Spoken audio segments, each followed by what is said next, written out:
thanks for turning up again. I hope everyone's well. I'm just cooked today. It was a really intense day at work, so let's see how this goes. So, sharing my screen so you guys can see what's going on. It's got this weird little bug up here. Okay, so we're up to week 4. It's getting there. So homework 1 is due, homework 2 is coming up. Good luck. It's a pretty short interval, but you'll be experts at Julia now. So the learning of Julia, like having problems with the language itself, should be dropping off a bit, hopefully, and more content stuff. So fingers crossed that it gets easier for you guys. Cool, so we're up to end of section 2. So hopefully today, we've got this huge section 2, and we're coming on to another big section for section 3. But you know, a lot of section 2 is just sort of trying to get your head around how to think about algorithms, a few basic data structures. You're all very familiar with that. So we got onto tools last time, and we started mucking around with the Unix command line. We had a little brief introduction to Git and GitHub. So my plan today is I'll talk a little bit more about Git and GitHub, and I'll talk a little bit more about IDEs and what's motivating us there.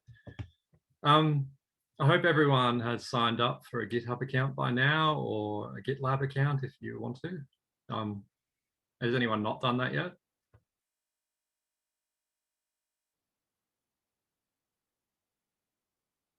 Deafening silence is good, so I assume you're all signed up. I actually saw someone had made a pull request on the lecture notes, which is awesome. I hope that's one of the students. You can confess to that or hide in anonymity if you want. Okay, so yeah, we had a basic Unix commands, the stuff you're going to have to go through for your homework. I saw a couple of people were having fun getting the commands right. I got my bash script wrong last week. It's intensely embarrassing. So, you know, basic stuff. Big thing about this stuff is that it's a good design for software. You make small things that chain together to make complex things. That's really what the only approach to managing complexity in software is. You make little things that talk together well. Basically, every paradigm in computing is trying to answer that problem. It's like, how do we, you know, so talking about Unix, so say you guys have had a taste of programming now. You've written a couple of, you know, dozen-line programs doing small things. Like, does anyone want to have a guess at the size of the code base for the Linux kernel? Just the kernel, not this graphical stuff, just the running processes bit.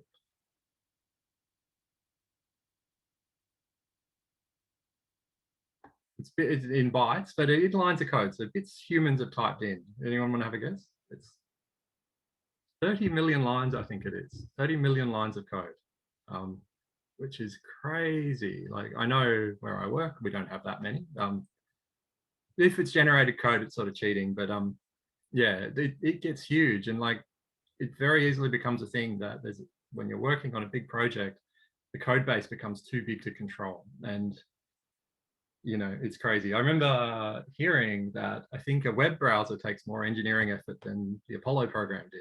So in terms of how many people you have to hire for how long, it's like, it might not be true, but I'll believe it because it fits with my experience. That managing complexity is a big deal. So you make small things that talk together well. Every paradigm in computing is trying to address that problem, whether it's object-oriented or Juliet with its multiple dispatch. It's like new fancy thing comes out. It's how do you manage complexity? How do you manage environments? How do you manage a massive code base? It's good working for somewhere small for that reason, because you can hold the whole thing in your head at once. As soon as it gets too big, you can't keep control of it. So I introduced, we had a little go with Git. So talked a bit about what version control system's trying to do, keep track of history, be able to revert, make, track, and merge experimental functionality with a good version unpolluted, keeping a remote backup of the source code in case there's a disaster, and allow teams of people to work. Cool. So I thought I'd show you a little bit of workflow. You might have forgotten where I got up to.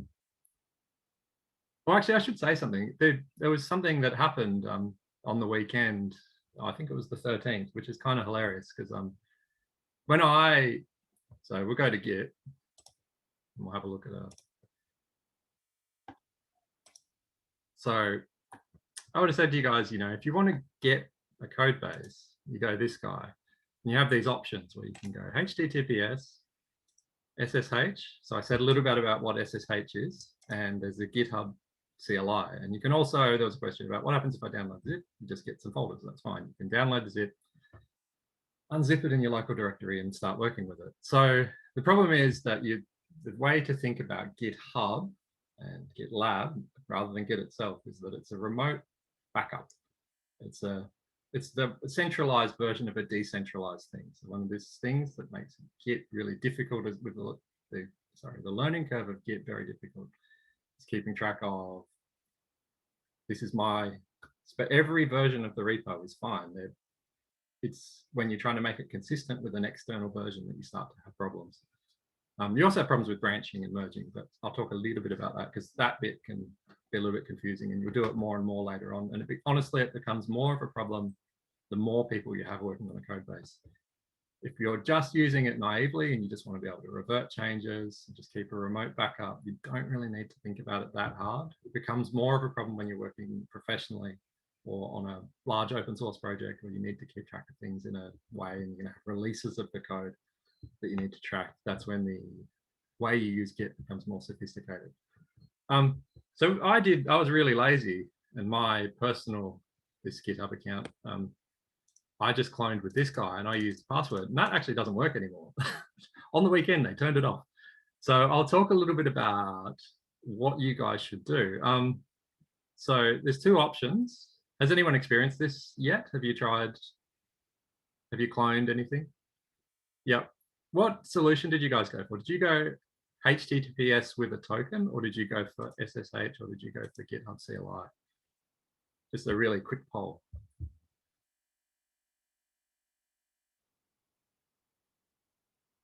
SSH, someone did zip. HTTPS with the token. Did you get it to work for the people who did SSH and the token? Was that fine?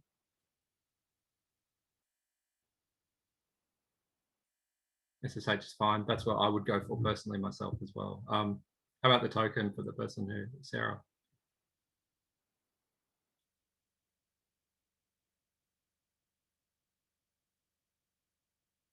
No, nothing, but oh, it's for your own repo. Okay, that's fine. It's really for your account. So it's like authentication. So how do you do authentication? So a couple of people have tried it, a couple of people have found it fine. That's good. I'll put the links on Blackboard, and I think Yoni had a nice video, but so my preference would be to use SSH for keys. So SSH is a type of public-private key cryptography that lets you have a secure session on secure shell on another computer. So it's if you go to this one, the GitHub docs, authenticating to GitHub, you'll need to add a public key on your GitHub account. This is where I'm going to go, because I'm a complete noddy and I'll not think, and I'll just show you all my SSH keys, and the whole internet will have access to my stuff. So I'll be really careful, not show you, but just talk about it a little bit. So you need to generate a public key. You'll generate a private key on your computer, private public key pair, and then you can, there's a little copy paste stuff, adding it to your SSH agent. So it basically just goes through, my recommendation would be just go through here. If you're starting to panic, wait till you've got a bit of interaction with one of the tutors, or you can ask another student if they've had a good experience with doing it. So you might have an existing SSH key. I had the problem when I was doing it that I've got multiple GitHub accounts with SSH keys, so I had to set up a bit more config. So that might be a problem for some of you guys, maybe not. If you don't have one, it's easy. If you've got one, you've got to fiddle around with the git config stuff. Add it to your SSH agent, then add it to your GitHub account, and then you can test it, and then you should be good to go. So that works really easily. There's instructions here for Windows and for depending on which system you're on, you might do it slightly differently. You'd probably just do this in Git Bash if you're on Windows. Mac and Linux, you should be fine. It's one way. It's pretty straightforward. I'd recommend that if it were me. If it was me, I did this. My lazy of not having an SSH key for my old personal account that I'm using for this course. Other ways to use a personal access token. I think this is like, it's one of these single sign-on things like OAuth or something. I don't really know the details, but it's basically you go to your GitHub account. So you go click up in the corner. Well, when you're on your, you click up on the corner and go, oh, there'll be some setting stuff over here that you guys can't see because it's all hidden behind all the Zoom crud. Down in settings, you can add an access token. It should be pretty straightforward. It'll be a lot of, you know, click this, do that, get a bit confused, but that's like what working with software is like. You get really confused all the time. It's basically like a password that your computer knows. The whole reason they want this is because it's easier to revoke. You can just go to your account and go, this one, no good anymore. Don't let anyone use it in case it gets out into the wild. Whereas with a password, it's a little bit, go and change your password for your account. It's a little bit more annoying. It's kind of annoying that they changed the password option because it's, if you're lazy, but that's fine. There's a bunch of options for this one that probably don't apply to most of you, depending on how you're going to use Git. Yeah, you probably, there's a basic one that you just want to be able to read and write. Read and write to the repo. You don't really want anything else. It's more if you're building a build server or something complicated, but you have a server that builds your code automatically, you might set up this more of this other stuff. Okay, that's Git. That was an annoying thing that happened. Funny moment in time that the lazy way I did it doesn't exist anymore. So it's in the last lecture. Okay, that's that. So in terms of Git itself, you know, you just clone these local repos. So I made last time Paul Silly test repo. If you guys go to my account, you can see this and clone it. I don't know if anyone actually did that. Did anyone actually do that? I can see if you did. You can look at the traffic and see if anyone else has had a go. So we've only got one unique visitor, but some views of who pulled it. So if you actually write something that you care about, you can go and see how active your repo is and if anyone cares about this thing you've made into the world. So a little bit fun. Anyway, if you go back to this Paul Silly test repo, if you want to get it again, just click on the code. You can clone it with one of these options, HTTPS SSH. I cloned it with SSH. Last time I made a branch. Again, this is really easy from the CLI. You can do this from the CLI. You can also do it with GitHub.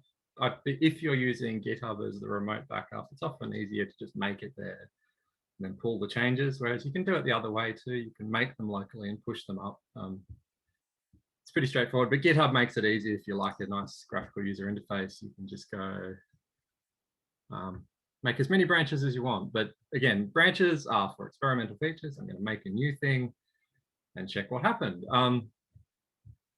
So just go in here, type test branch 2.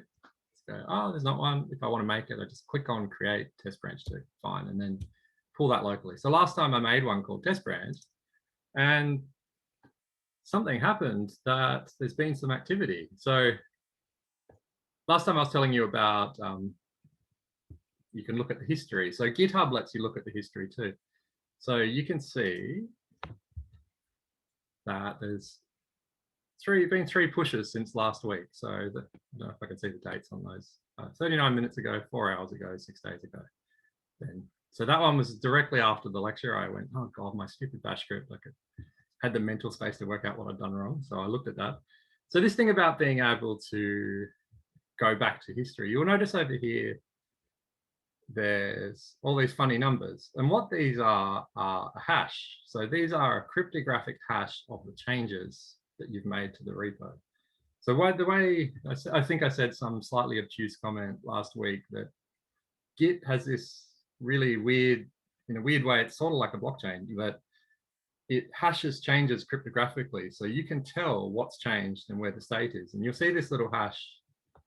This is the hash of the changes. So what it does is it looks, last time I talked about this useful Unix command line diff, where it will go line by line through a thing and show you where things have changed. Git looks at the diffs between files and commits the changes. So this is the reason if you have binary files or data, someone asked the question, you know, be careful of data. Yes, be careful of data. because one of the reasons, like a pragmatic reason, is that if it's a binary file and the whole thing's changed, the diff is the size of the file. Whereas if it's a text file that a human's been editing, the difference will only be a few lines and the changes are all small. So your Git repo can get really big if you keep committing binary files. So don't do that. It's not for that, and it's quite bad. Your repo will get huge really quickly and it's not good. It's just for source code control. So when you add a git ignore, so I'll show you that later about how to do that. What Git will do is as you commit, it will show you the differences. So every one of these changes, I can click on them and it will show me the differences. So it's added 34 lines. So this whole thing's new. This whole thing's new because I was committing an empty repo. Then I updated the README. There's only 2 lines difference where I've added a new line, blah, blah, blah. So each of these commits is just this added onto the last one. So got to this one, and this is one it's like hubris, just that I was saying about be careful with spaces. When you're writing a bash script for a variable, you can't have a space in between. It won't actually know what that is. Like, this is why you test things before you come into a lecture, so you don't embarrass yourself. So you can see here that I had space equals space because I was trying to make it look pretty, but you don't make it look pretty with bash. You leave the spaces out. So fix that. This bash script works now. Go back. There's a few more changes. So I've actually committed the output folder. So the output of that bash script got committed. So I deleted it. That's something you can do with Git. You can commit deletions. And I added another little file just to check everything was working. Okay, so we're on this branch. It's diverged away from master. Let's see what that looks like. Let's see if we can see. So I've got this initial commit. This is main. There's no changes on master. There's this test branch where it's gone sideways. There's 1, 2, 3 commits. Now, what I'm going to do is I'm going to do a thing called a pull request. So what this is going to do is I'm going to put my changes of this branch back onto master. So this is easy when you're working on your own because nothing will have gone onto master. You don't have to worry about changes that have happened on master in between. Maybe you will. There's easy ways to work around this. My advice to you starting is don't let branches go for too long. Like even ever. Don't ever do it. Like branches should be small changes, 1, 2, 3 commits, that's it, back in, only short-lived. So I'm doing an experiment, put it back in. When you're actually working on a big project, you might do branches for releases. So when you notice when you start Julia, it'll come up with this semantic versioning. It's version 1.6.2.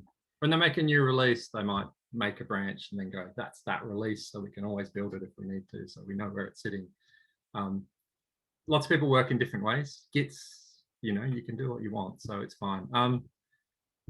So back to where I was at. So pull request. So what we're going to do is we're going to make this branch go back onto master. We're going to decide it was good and make a pull request. Pull request. So we're going to leave a comment. It's like, haha, you have spaces in your bash script. Okay. Usually people will be nicer if they're doing reviews.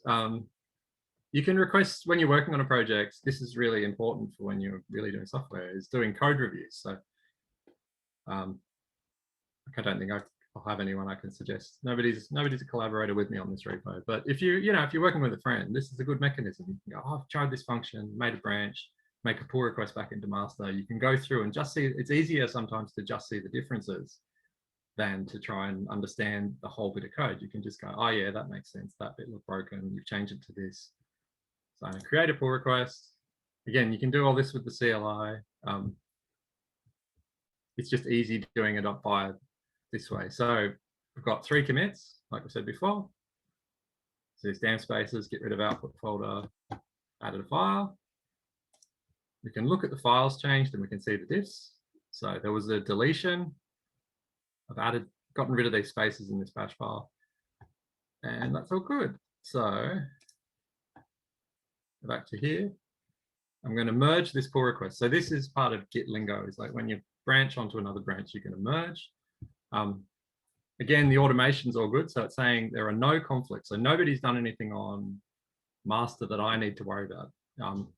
If they have, you need to resolve those merge conflicts before you can go on. This is when people want to cry when they're using Git. So it shouldn't happen to you guys yet, and you'll get more experience using it later. So I'm going to merge the pull requests, confirm merge.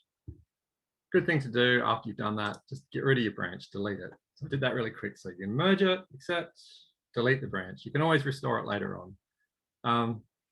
Cool. So now if we go, that pull request should be gone now. There aren't any open ones. There's this one closed one.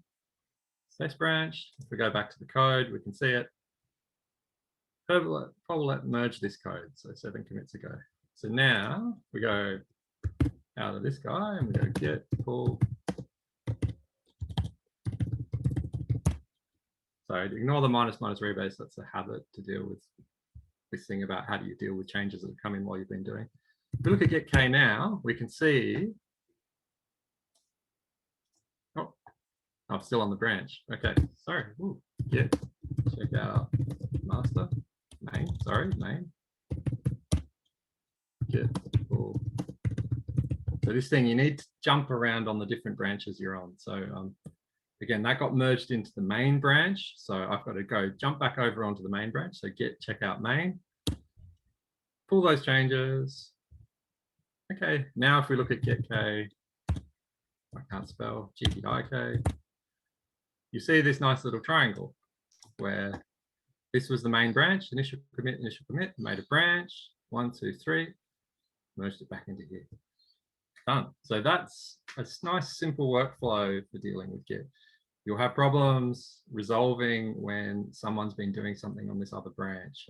That can get atrocious. Like if someone's done a lot of changes, like code paths are just going further and further and further apart, you can just have branches that just never get back on. It's like there's workarounds and you can, you know, it's usually a bad way of working. Small experimental changes, put them on a branch, change, done. I hope that was clear. So, you know, you don't have to make branches with the state. You guys are just starting out. You can just keep pushing to main, keep syncing, get pull. If you're the only one working on it, you won't have problems. This is a pretty nice workflow.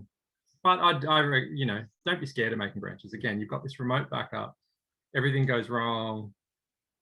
As long as you can just delete it and start again. It's not that hard. And you can ask someone who's a bit more experienced to help you out with Git if you get into a really bad state.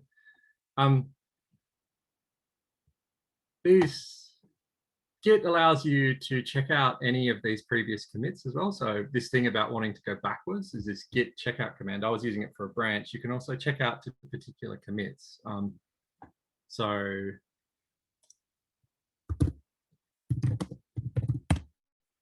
So you got this is the big SHA. Any of those, if you want to go, you just need that little last bit of the string and you can go back to those points in time. So back when I had this history, you can see all these little git SHAs. So SHA is the cryptographic algorithm. Sorry, I'm using Lingo. It uses SHA-1, I think, is the algorithm it uses for doing the hashing. So what it does is it takes a file, gives you this big ugly long string, and the chances of 2 files landing on the same hash are so vanishingly small that you can just use this as a lookup, which is it's not even sort of, it's how dictionaries work. You make a hash, you have a hash table lookup.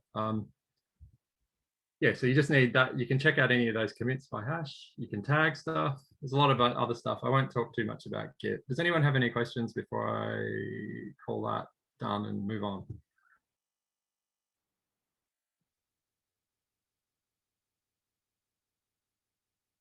Cool.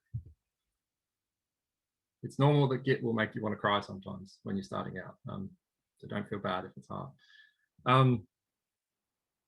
Cool. That's fine. Okay. So a little bit about work environments. More slang. There's more 3-letter acronyms in software than, you know, it's just everywhere, isn't it? It's just how people work. So IDE is an integrated development environment. So what do I have to say about this? I don't have a hell of a lot to say. I suppose we're recommending for this course, everyone uses VS Code. It's become very popular. Most people have, I think I've seen stuff about how many people are using VS Code these days. There's hundreds of these things though. Like, you know, if you're using, you know, if you're a Java developer, say, there's certain ones, yeah, IntelliJ, there we go, yeah, you know, yeah, some of them are commercial and cost lots of money, some of them, but they're really good. Like if you're working in Java, because of the way the language is, it's like having one of those IDEs for Java is amazing. It's sort of like just keep pressing tab and it writes the code for you. This idea, but you don't need that stuff for simple languages. Like for the longest time, myself doing development is just like a text editor and a REPL is like a little in development environment. It's fine, and especially like I was saying before, Vim. If you have some code synth highlighting and stuff, you can actually can be quite productive in something. So for a long time, I just used Vim and a REPL when I was doing early stuff in Julia because a lot of the other add-ins weren't there yet. And that's fine, you know, a Julia file, .jl file is just a text file and any text editor will work. So that's fine. But the thing is, extensions that make coding easier is what you want. So the most basic one is just a text editor and a way to run the code. But all this other stuff makes your life really easy. So having source code navigation. So when you get to a big code base, you want to be able to hop around to different parts. Syntax highlighting. You might want a debugger. I actually never use a debugger for Julia. I'd be lying if I said I used a debugger. I don't do that. And I get by. You may like being able to set the breakpoints with the REPL, and you can copy paste and do some print debugging. You guys have had a little bit of experience with that. You can get pretty good at it, so you don't need to worry about it. Code completion is really useful. Version control integration is really useful. Being able to search, you know, depending on what you got, you can use grep. You know, I was talking about that tool. Grep's fine for searching a code base. Basically, you want to find patterns or when you've defined a variable. Language support and code linting. Code linting is basically just making it all nice and space is nice. And some languages enforce some things on you a bit more than others. So like Python, for example, where the indenting it's part of the syntax. Like if you're writing a bit of Python code and you're going like, if a greater than 3, you need that tab or it doesn't work. Julia is not like that. So, you know, Julia, you know, having a bit of linting there and a bit of hints about what you're trying to do. So for example, you know, this is just a text, like I'm using VS Code. VS Code doesn't know what language I'm in. For I equals 1 to 10.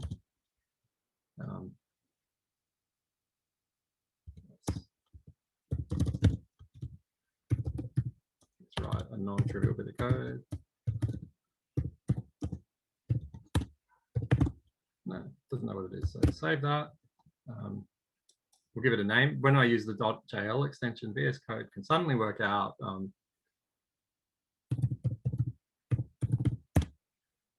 oh, it's good. Now I've got this code highlighting. So you guys might have noticed this when you're working. It's nice to be able to see that this is a 4. This thing completes this 4. So to do this, so to have this syntax highlighting, this is an extension. So when you're in VS Code, you get this extensions, Control-Shift-X if you like your keyboard shortcuts. So what I have installed, not much. I got some Python stuff, some container stuff for doing Docker. I have this Julia. I 100%, you know, you sort of want this, or you may as well not use VS Code. The Julia language support. Add that extension if you don't have it. I put a spell checker in. It doesn't help because I still get things wrong. If you look at some of the lecture notes, it doesn't work on a big markdown thing. But you know, it's nice to have that false sense of security. So for extensions, one I'm going to recommend to you guys that I use at work. I don't have it installed because you can search for things. Live share. I think, you know, with lockdowns and stuff, this could be really, really useful for you guys. So it allows you to have like a Google Doc where you can both edit it at the same time. So you can get on the phone, both be working on the same file at the same time, and you can see each other's edits real time. There's a bit of setup to do that, but if you're working in a group on a big project, do this. I'd recommend installing this so you can work together. A lot of people, when they program, they don't program on their own. A lot of companies have it, so you never program on your own. You always program with someone else. Pair programming is a thing. It's actually quite productive. So usually the story is that, it's not your fingers that are the thing that's slow, it's this thing. So if you can parallelize the brains, you can do a lot more work quickly. Live share is useful. Here you can run a terminal. So, some of this stuff about, it might not have all the stuff you need. It sounded like on Windows, it was a little bit weird, this terminal. Like it's, like I was saying last time, it's just a program. A shell thing is just a program like any other program. You might not have all the things you want, but you can do that. You can run Julia from here. So this can be really useful, especially if you've got a really big monitor. You can, or 2 monitors, you can have terminal and copy paste, be able to include things. So you can include, oh, didn't like it. Well, it's not there because I've put Thingo somewhere weird. Anyway, you get the picture. Yeah, so you got your Julia extensions and Docker stuff. There's a bunch of keyboard shortcuts that will make your life easy. Oh, because it's in source, that's why. For example, sorry, got a question.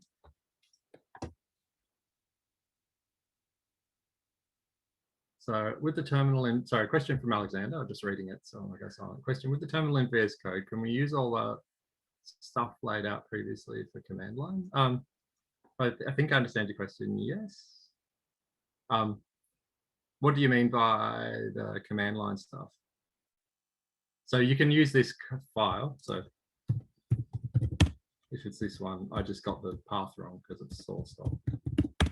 Yeah, and then you got X.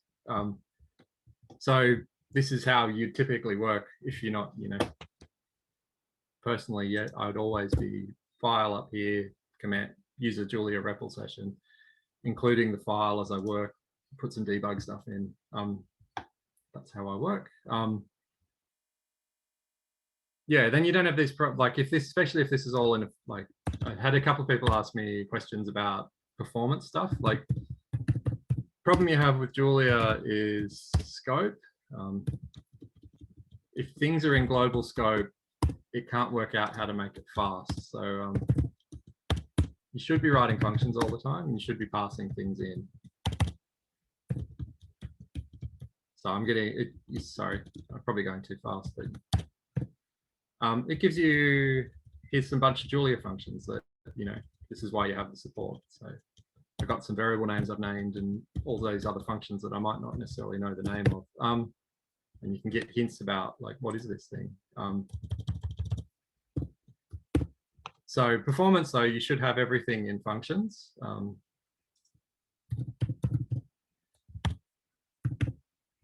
Have everything in functions, and then it can work out how to make it fast, and then it's like thing.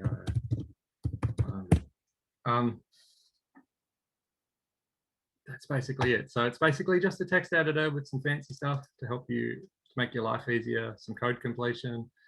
You notice over here, this one's really useful for you guys. It has Git integration, so I can see the changes that I've made to my repo. So because this is a Git repo, this thing knows, oh yeah, Paul's been hacking away and he's made a function called Thingo in a file called Thingo. I can go, I'm going to commit this. I can put my commit message up here. Then you don't have to muck around with the command line. New stuff. I can commit that. Done.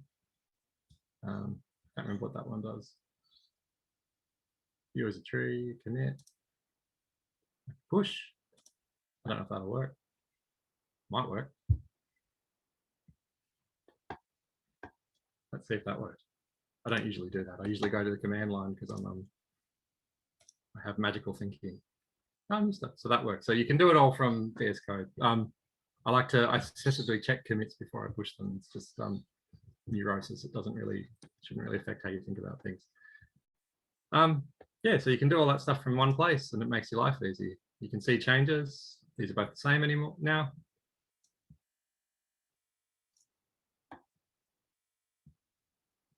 Is it easier if we're starting to use GitHub from VS Code or the command line? I'd say you should learn it from the command line first until you're comfortable with it, because it's easy to do things that you don't quite mean to do. But, you know, that's because I'm an old idiot and I've been using Git for too long from the command line. If it's your first time, it might be easier to click around. As long as you've got this mental model right of, this is my repo, these are the branches. Can you see what all the branches are and which branch you're on? Can you switch around to branches? I find it's because of the way I've learned, I find it easier from the command line. But that said, I do like setting it up from GitHub. So not Git itself, but GitHub on the remote stuff first. I like to make branches and stuff there first, then pull them. I find that easier for some bizarre reason. So not a definitive answer. I'm sorry, Sarah. You're going to get my biased opinion, which is based on my experience, which I think command line's the first thing you should learn. Really, though, the problem with Git is the mental model. What's going on with the branches? What's going on with the tree? Where is the head of my code in this? Because, you know, I can jump to anywhere in the past. Where am I now? What's my repo like compared to the remote one? Have I pulled the changes? These are the things you need to keep in mind. Everyone has trouble with Git when they're starting out. It's not easy. But because everyone uses it, you should learn it. So it's also recommending over here. Hope that answered your question. Do you want code to periodically run git fetch? So git fetch gets the metadata associated with the changes, but doesn't apply them. When I do git pull, it just gets them and applies all the changes. So would you like code? You probably would. I don't tend to do things like that because I'm sort of weirdly lazy in a way that shoots myself in the foot. Cool. So that's an editor. It's like I was saying, I think, so, you know, set yourself up with some extensions that make your life easy. Spell checker. I recommend live share if you're working remotely. I definitely recommend the Julia one. Other ones, not so much. Python, if you want to muck around with Python, whatever. Cool. Good. Any more questions on that stuff?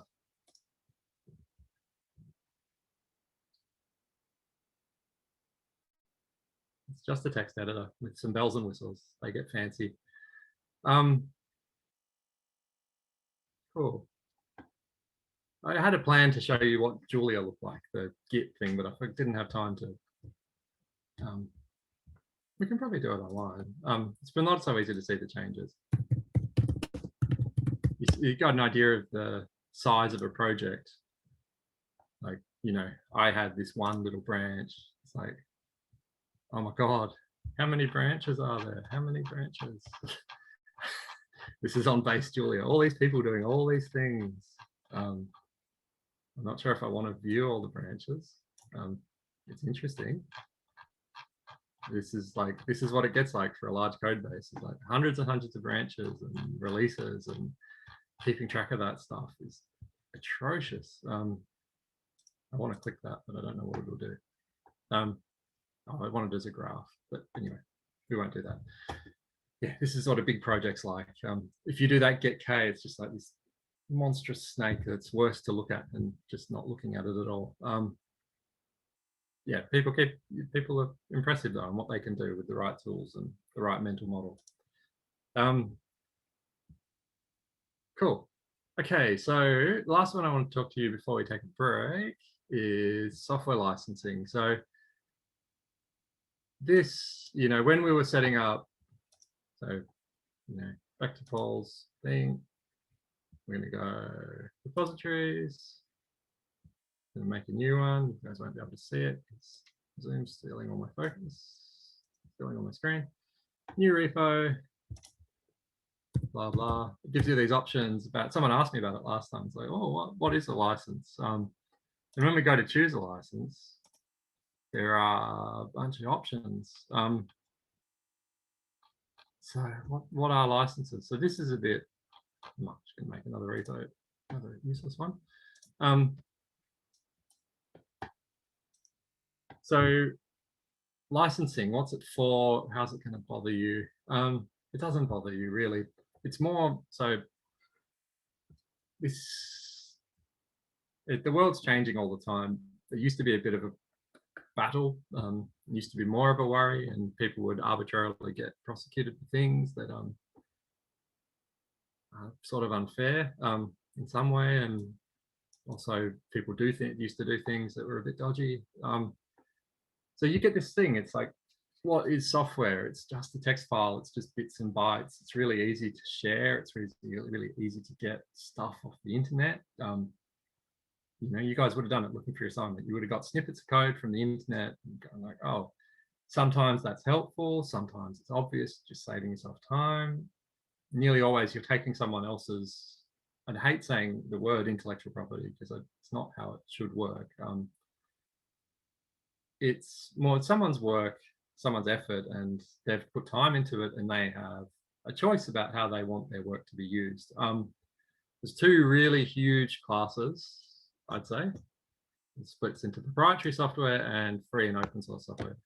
So because of the real world, and basically all the code I've written in my life has been for proprietary software. So it was either when I was at a university, when I was, you know, doing my PhD, stuff like that, postdoc, you know, you write code and it's sort of disposable and you don't really care if you keep it or give it away. It's like, sometimes people will care, but proprietary software is from a commercial company. So I wrote a bit of stuff back then. It was all probably terrible. Gone out, got a job. They really care about not losing control of this software. So if it's secret stuff that, you know, the whole company is basing all their money on, this is proprietary software. It's that class of software that it's written for commercial interests, and they just keep it secret. And they don't want to let it out in the world. Nobody's ever going to see this stuff.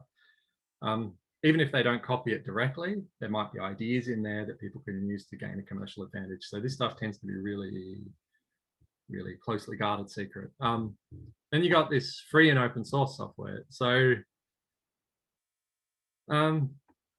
yeah, so proprietary source, even if you get a copy, delete it, don't look at it, close your eyes, run away, because the lawyers will come if there's enough money. It's like, don't even muck around with it. And so, but on the other hand, free and open source doesn't mean you can do whatever you want with it. There are agreements about how the code's allowed to be used, and lots of different philosophies about why, you know, a person or an organization would want to release it, how they want other people to use it. It's a little bit confusing, but you got this open source breaks into three big classes. So you got permissive licenses. That means basically that it's favorable to commercial use. So if something's MIT licensed, a BSD, Apache licensed, I can use parts of that code in my code, make money off of it, as long as I have an attribution of where it came from. So I'm referencing it like you'd reference an academic article. So the people who wrote it, you know, they still get kudos. You know, people see it and go, yeah, it's that person's thing, and it's not my thing, I'm using their thing. So, you know, that's, as an individual contributor, if you're not trying to make lots of money, that's sort of all you ever want. That's all you ever want is credit. You know, you want to increase your credibility and your standing. So permissive license is usually a good thing, because you're like, it's good for people to use your stuff. You should be happy if anyone uses your stuff. Usually it's not the way it goes. Usually no one ever notices it. You know, and if you're in my type of work where you're writing proprietary software all the time, you know, no one ever knows what you've done. So you might like make lots of money off it, but no one ever sees you. You're just a magic elf in the background making things. Copyleft is the other big one. This is interesting because it's a very ideological position for the people who wrote this software, is that you can use it, but your stuff has to be copyleft too. So it's sort of viral in a way. So if you use GPL code, this is my rough, not a lawyer version of it, but this is what the people wanted, is like they wanted it to take over. They wanted it to be that, you know, human progress will progress quicker if we share ideas and stuff gets distributed. So why would you keep this stuff secret and locked away? We should let it out. And part of the idea they had was that if we make it viral, like if you use this, your stuff's like this too, and you have to share it. That's the idea of copyleft, like GPL license is the famous example. Yeah, so that's really interesting. And then the last one is public domain works. So that's just like Creative Commons is the one. So it's just like, whatever, that's like research code. I'm like, you can use it, I don't care. That's like, it's just anyone can use it, whatever, don't care. Copyleft, there's funny stories about large organizations using GPL code within their products and someone finding out, and then they have to provide anyone who asks a copy of the source code for everything else that's derived. You remember reading a story, I won't mention names of things in case I'm wrong when this goes on YouTube, but large car company, their infotainment system used a bit of GPL code, and this guy worked out that GPL code was being used by, I'm not sure how he worked it out, but, and he asked them, and lawyers, blah, blah, blah, a couple of months later, they had to send him all the source code for the car's infotainment system. That's how GPL works. Yeah, so if you go against, so even though it's permissive's fine usually, but if it's copyleft and you use it in a way it's not intended, you can have legal consequences. And there are famous cases of people getting, or large organizations, I should say, suing each other over things like this. It's kind of interesting that large companies these days are doing more and more open source for tooling, because it's like, it makes life easier if you don't have to reinvent the wheel all the time. If you can use stuff, it's great, sharing's great, attribution's great. It'll make everything progress faster, and software's, it's great. So it's good that lots of companies, they tend to do it for things that aren't essential business. So I think my company has some stuff that's on NPM now, so you can download it. But it's not the internal guts of it, it's just the external stuff. So, and people have different reasons for doing this. Sometimes it's to attract developers, because interesting thing is a lot of, you can't tell from the stupid hair, a lot of software developers are hippies, so it actually attracts good developers to have a good open source policy at some organizations. And it's like, if it's not affecting the core business, why wouldn't you do it? People can, it's like producing research. Yeah, so that's interesting. So proprietary examples would be Windows, Mac OS, MATLAB, permissive license. Julia is an MIT license. Python has something called the Python Software Foundation license. So that's a permissive license, I understand. Android operating system is a weird mix of GPL and Apache. So the user space stuff is permissive license, but the kernel is based on Linux, so it's GPL.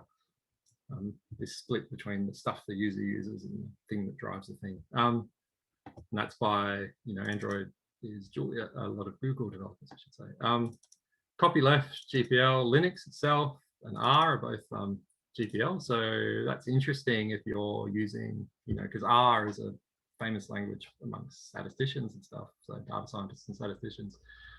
So I don't know how the law works, but if you're using R code in a commercial environment that's integrated with stuff, I don't know how that works in terms of licensing. It's something I worry about. So it wouldn't be my choice in a commercial setting to be using something like that if I had a choice. But I don't know, maybe it's fine. Public domain, this one is BLAS, which we'll talk about when we talk about linear algebra. It's ancient numerical library for doing linear algebra. Another one you guys might have heard of is SQLite, I believe, is public domain. So it's just like, whatever, just take it. That's the rough guide to licensing. So for yourself as a starting developer, don't worry about, am I going to make lots of money? It's like, or am I going to get sued? That sort of stuff's not so bad anymore. It's more about, think about respecting other people's work. and how they wanted you to use their stuff. Make sure you find out. If you get finding code off the internet, to do your assignment, it's not guaranteed that it's public domain. If it's published on a website, it probably is. I'm not a lawyer. If you go digging around in something else, like if you're looking on GitHub repos, you should be checking the licenses of packages you use if you're using them for a commercial context mostly. So as a student, it's like whatever. But if you go off and you go, oh, I'm going to make this cool thing on Julia based on all these things, make sure you're checking the licenses of your dependencies to make sure you're not doing the wrong thing. It's a bit of a rant. How was that? Is that clear? Any questions on that? Cool. All right, I guess we'll take a break for 10 minutes and then we get to start on unit 3. It's like my last section, so getting towards the end. Yeah, I'll be just hanging out on here. If you've got any questions, just put them on the chat. Yeah, all right. Cool.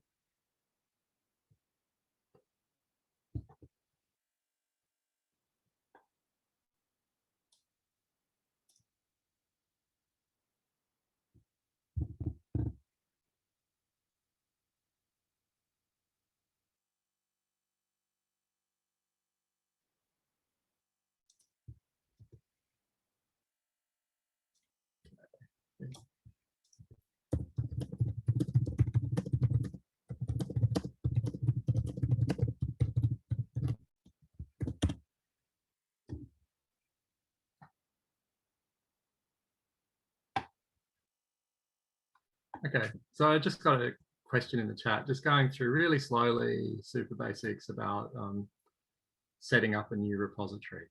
Okay, so I'll do it again. I'll do it from the beginning. So that's a good place to start. Okay, so this will be, if you're comfortable, don't worry, just go off and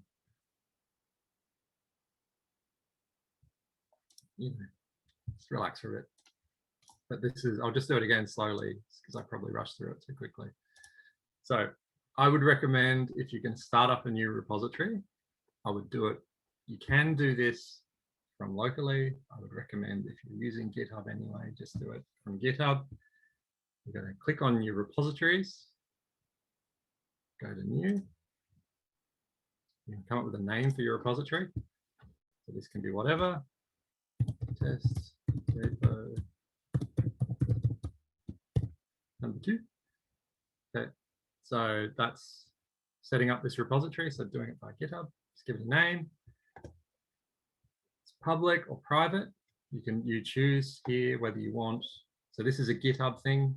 You choose whether this repo is available to everyone in the world, or it's public, or is it private? Is it just for you to see?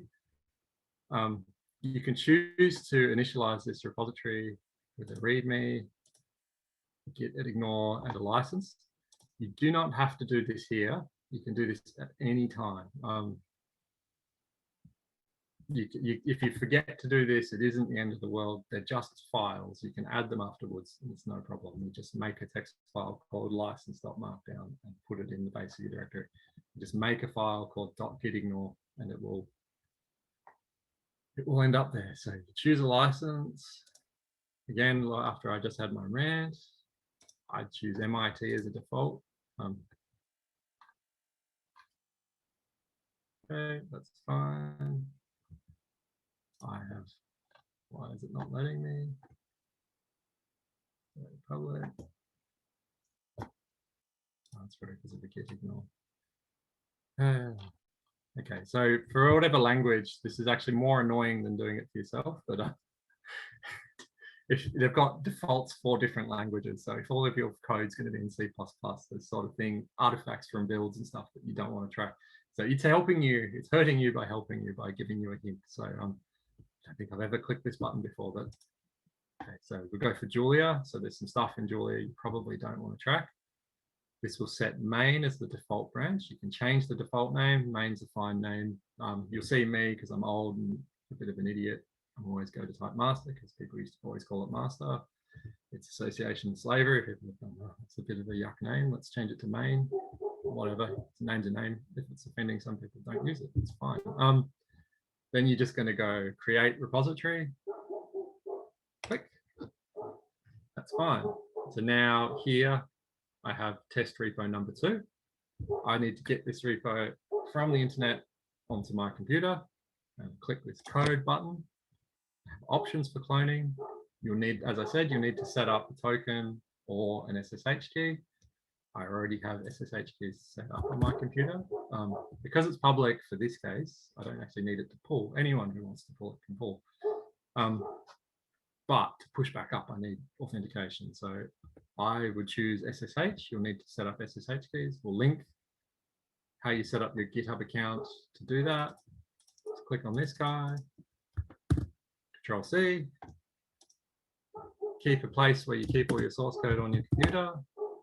Get, clone, paste that guy, and it will just make it on your computer. Done. So if I look, ls, I can go cd test repo number 2. This guy's here. That's there. If I want to open it in VS Code, just new window, file, open folder, test repo number 2. Do I trust the authors? Yes, unfortunately, I don't. But let's say, be careful cloning code off the internet because it's code. It can do things to your computer. It might, if you want to install a virus all by yourself, this is the easiest way to do it. Don't trust things. Don't trust people. People on the internet are awful. People can be awful, especially when they're hiding. So be careful executing code you didn't write yourself.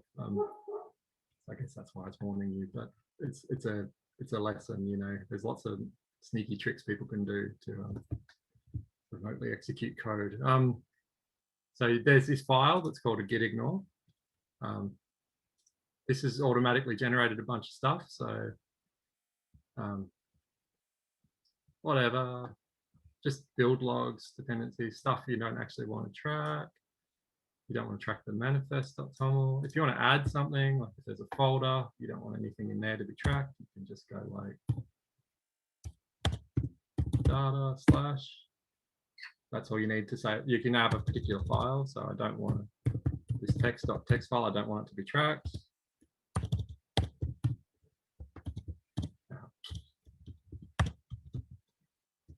It's fighting me. And then if there's a folder I don't want, I can put data, I don't want those guys in there.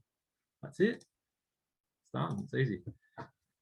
Now if I make, so I've edited my git ignore. Now if I add a new file,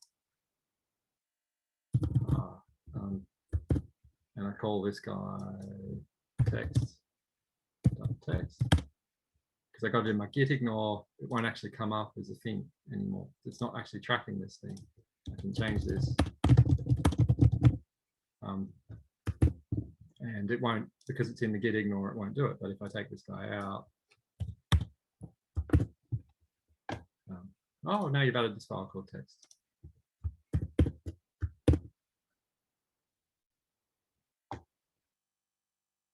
Okay. Hope that answered the question, private chat. It's pretty straightforward.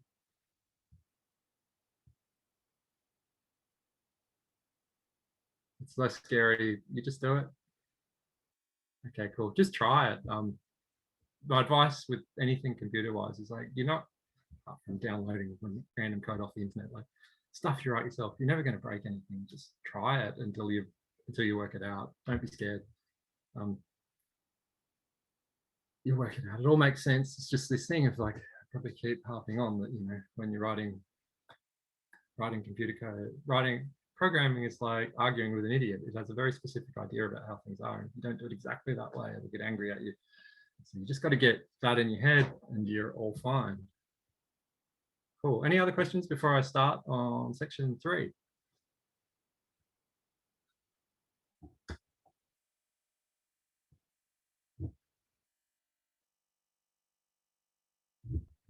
Cool. Everyone's there. Okay. Unit 3. And this is another big one. So we've got to get through it though.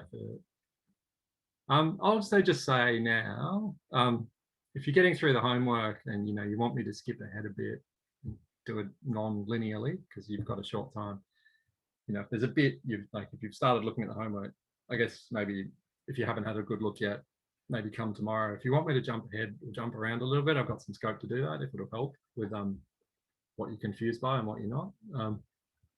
Hopefully it's sort of self-contained though, and you don't have to worry. I'll just throw it out there. So if you come in, you go like, oh, Jesus, this stuff on differential equations is awful. I don't understand it at all. Can you please cover that and then come back? I'm happy to do that if everyone else is happy.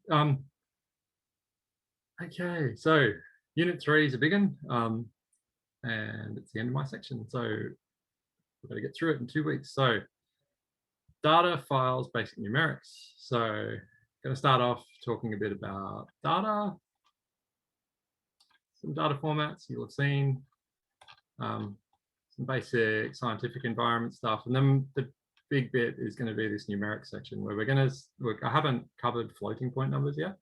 I've sort of, it's a thing. It's kind of like scientific notation. Sort of wave my hands. I guess part of understanding that magical inverse square root algorithm from the first section, like after you understand floating point, you'll have a better idea of what's going on. Yeah, and then we'll go down to some more stuff about, being a mathematician, what's going to go wrong if you're worrying about floating point, some basic algorithmic stuff from mathematics. So you probably covered in other courses, but we'll do it again because it's fun. And hopefully give you a different focus. So usually if it's a maths course or a physics course or something like that, you'll worry about how exactly do I set these coefficients to minimize some error. More what I would try and emphasize, what I'm going to try and emphasize is worry about your problem rather than, the specifics of your problem will make it easier or harder and choose the method for you more than what you should do. There's no general best answer for how you approach these problems. Knowing something about the structure of your data will help you a lot. Okay, yeah, some of these courses, Yoni's linked in here, Math 3204 and COSI 2500. Has anyone done those courses?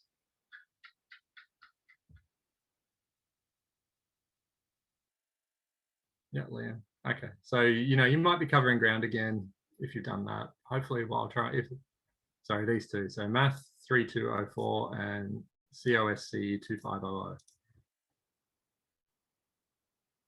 Yeah, it's a normal thing you do in second year. You do a numerical methods course that goes about Euler's method and bunker cutter. We'll do it, but hopefully a little bit differently, and I'll try and point you into, if you're doing this for real, where this is useful.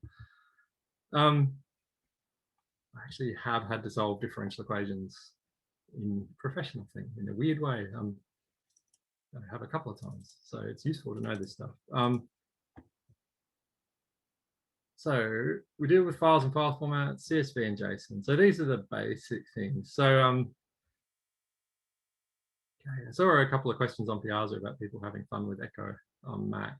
I think the answer is probably going to be you're not quoting things, but I can't say. I don't know if that answers anyone's question sitting here. So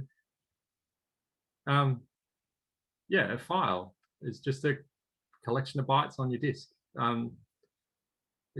This is one of these things, is what is a file system? You can just pretend it's this thing and there's a file there, but in real life you might have redundancy. What happens if you've got multiple hard drives and one of them crashes, or you're using a web service like AWS S3, it's not actually one hard drive. It might be lots of hard drives. It might be lots of different things all working together. It might be memory pretending to be a hard drive. All these things are things, but the abstraction is that it's just a collection of bytes stored at a location and can be transferred on the web.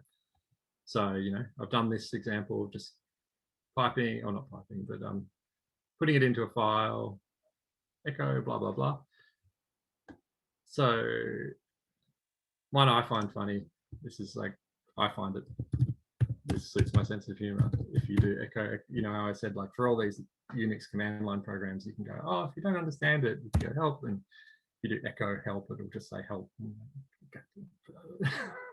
The trick is to go bin echo help, then it will actually give you the help rather than just echo back your command. It's I don't know, I find that funny. It's like it's making fun of me. So yeah, anyway, that's just a little bit of advice. If you want help with like what this /n means in echo, you can go to bin echo help. Don't go echo help because it won't help you at all. So one of these command line utilities I mentioned is we can get, if my internet's good enough, this is only little, but curl. So curl is for getting stuff over the web. So it's, as I said, there was these two things, there's wget and curl. wget lets you do recursive stuff, so it's good if you've got an unreliable network connection and you just want to download a file or do things recursively. Curl's a big library, it will talk to all these different types of formats. It's really complicated and you can use it. So chances are, don't actually know this, but if you're clicking download in one of these web browsers, it's got libcurl underneath, almost guaranteed.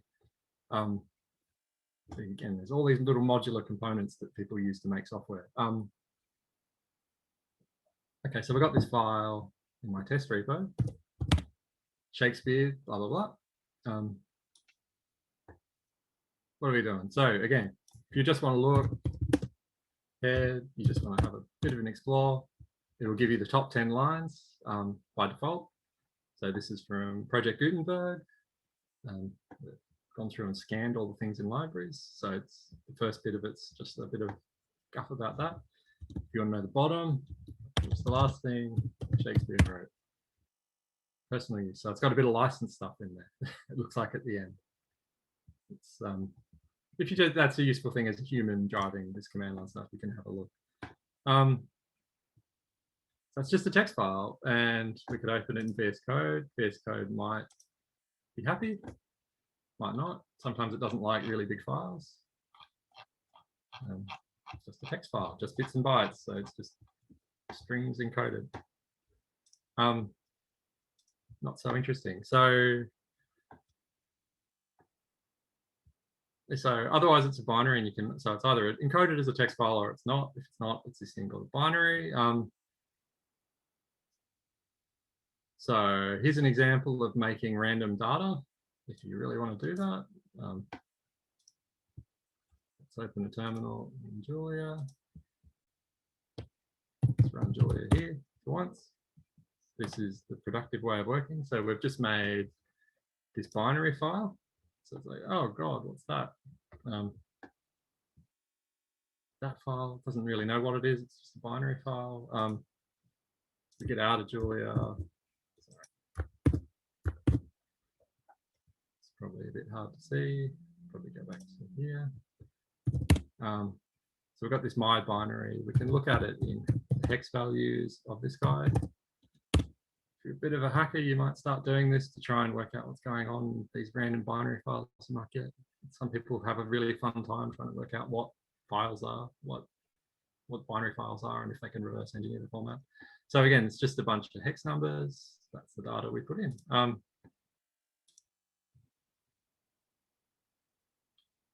Okay, bunch of stuff. Yes, whatever. That's just a thing. So two really common file formats, I guess because it's how people think, CSV, comma separated variables, and JSON. You'll see these file formats all the time. CSV will usually, because of the way the world works, is you know, it'll be someone's Excel spreadsheet dump they've decided to give you. So it'll probably be broken and lots of weird stuff and spaces everywhere and date formats that don't make sense.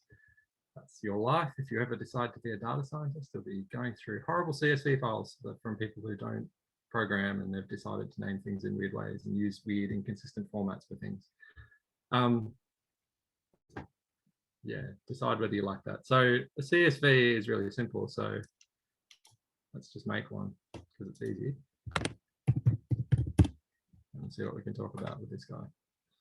We'll talk about a tiny bit about data frames. So data frames are going to come back when you get to Andy's section. So we've got this thing called we've made a data frame and we're going to write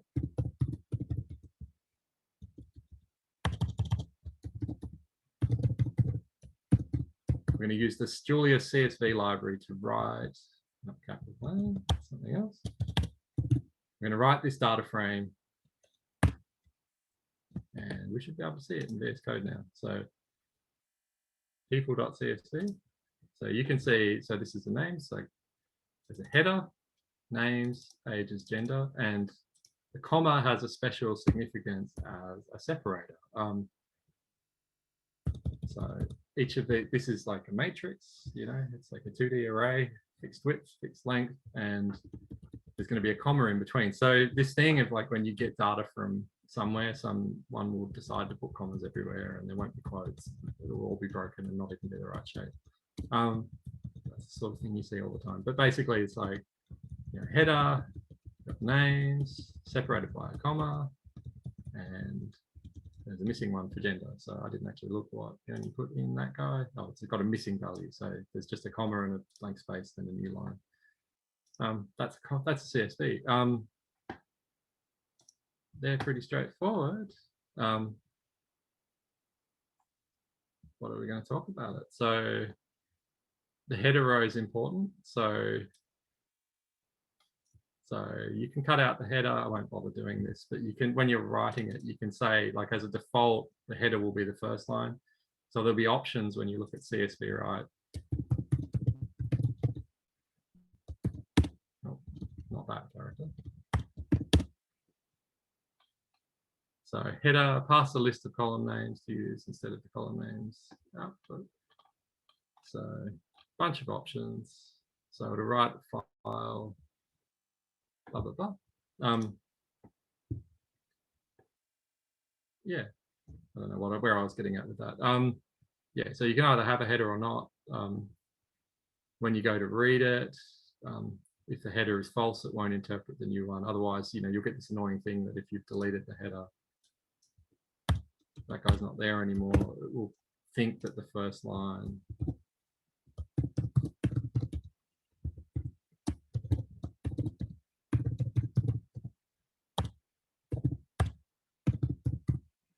hard to type.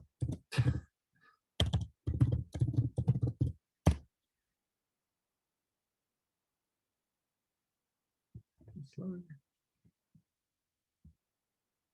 Mysterious. Why that's taking so long? Anyway, blah blah blah. It'll interpret the first row. It'll say, oh, the title is JSON 23 mail, not that there's no header. So you can choose to read this thing or not with passing this header information in. That's not super exciting. There's this thing called a data frame that's useful. I think I played around with that. If you want to interrogate this thing, you can get the names. That will give you so it puts the header into a special field. If you want to index it, you can also go names, pages. There's different ways of accessing these things. You'll learn a bit more about this later. Super useful construct though for playing with this sort of tabular data. You can also slice it, so you can go, I'm going to get the first one like you would it. Yeah, 2, 3. You can also do it the other way around. You can also do it by name. You can go names.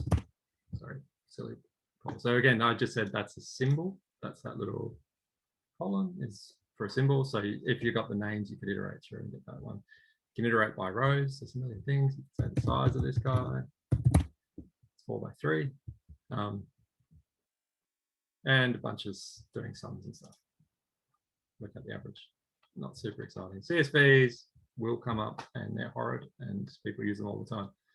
JSON is a bit better, but it's still got some silly things going on. JSON, I hope, stands for JavaScript object notation. So I guess some of you have done more coding than some of your other ones. JSON's this nested, it's like a tree-like data structure. And if you think about it as an object, I've said a couple of times hinting that there's these things called structs in Julia that you're going to go through in section 4. you can think of JSON as like a bunch of objects. So it's a nested data structure with base types. So Yoni's got this Safe Blues project where they had smartphones transmitting a virus, so they can sort of measure real time what people's contact topology is like for understanding the spread of viruses, I think is the idea. It's kind of nifty. If you're worried about privacy, you don't have to actually, you just have to see how the virus propagates. You don't have to track everyone all the time. But we've just gone to QR codes everywhere all the time anyway, so who cares? So yeah, it's kind of annoying. Yeah, in this case, information of virus is stored on a server and presented to the phones. Yeah, so this is like, you know, it's showing me a bunch of JSON stuff. So it's all the web's all JSON passed around. So it's this thing, strands, it's an array, it's got all these elements, blah, blah, blah, blah. You know, JSON's flying around in your web browser constantly. So we can get this thing and have a look. I had a little look at a JSON file previously in one of the previous demos. Oh, I don't actually have HTTP because so again, you guys will be all over this stuff.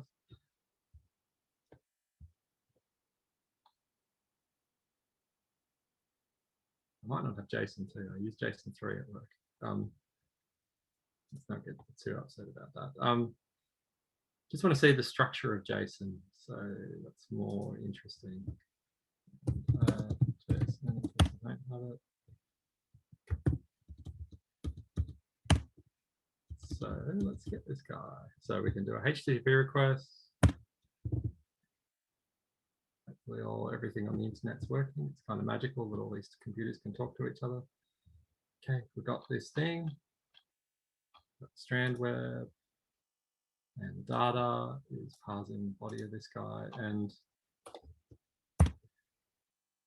so we talked last time about dictionaries. So JSON ends up being, you can think of it as like dictionaries, it's key value pairs, and the values will be either another dictionary or one of these base data types. Like it's an array, or it's a string, or it's a number. There's some funny stuff about JSON with numbers, like whether it's floating point or not. I can't remember the details, but it's kind of crazy. So again, we get a dictionary that's from this JSON one. So there was this thing strands. So this guy is an array. Sorry, quotes. It's this big array.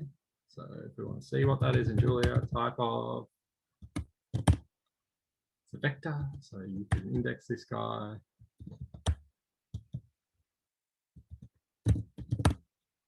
And then it's got some information. So blah, blah, blah.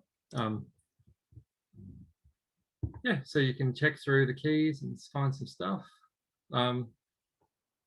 Yeah, so just a random thing, there's some stuff in there. And again, as I said, it's like everything is like a base data type or an array or another dictionary. So, you know, this one went from the first key strands went to an array. First element of this array is another dictionary.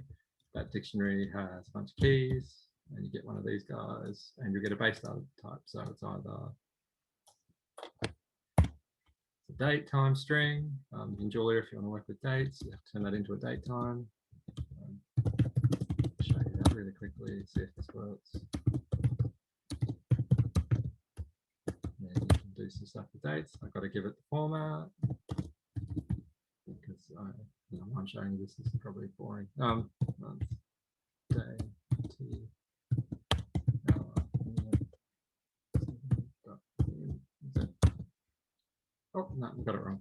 Anyway, blah blah blah. Oh, was that wrong? Anyway, this is just me hacking away. Oh no, I've got to get it right so you can see. So Julia will let you work it out another time. Anyway, if you want to do with dates, like working with dates is horrible in general. You can already imagine with like time zones and leap years and all that stuff. But having arithmetic for dates is really useful. So don't try and write date stuff yourself. Use the Julia date stuff. Just as a sideways one. And if you can go T plus 1 year, plots 1 week, you know, that sort of stuff. If you want to do that, use a package. Don't try and do date stuff yourself. It's a nightmare. Okay, cool, that's JSON. You see it all the time. Everyone uses it all the time, and it's because of JavaScript and the web, JavaScript object notation. It's a way of serializing stuff. Everyone uses it. Your IPython notebook will be a JSON file, I think.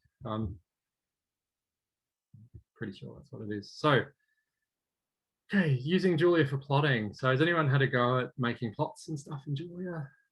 It's sort of fun. Yeah, cool.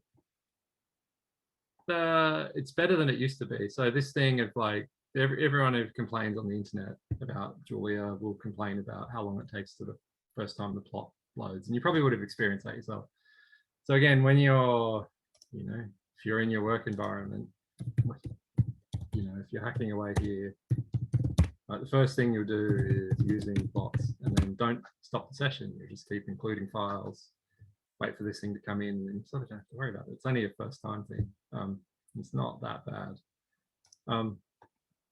You know, and this method of working of like, you can do a little bit of hacking in the REPL, but really you should be trying to make files and structured, you know, eventually you'll make a module in Julia and you'll have functions everywhere, not just scripts.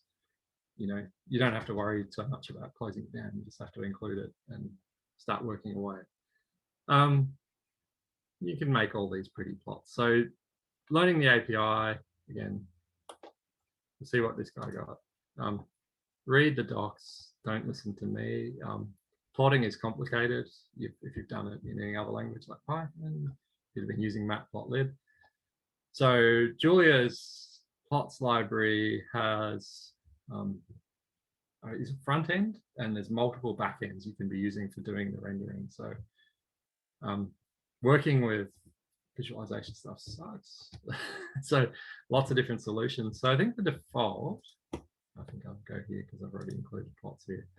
So I go like x equals naught, 0.1 to 10, y equals x. No, that didn't work because I didn't do broadcasting. Now if I go plot x, y, not actually sure where this will pop up. Time to first plot is not great, but it's okay. Just wait. So here we go. I got this funny message that GTS QT is ready, and here's my plot. So the default backend for this guy is GTK.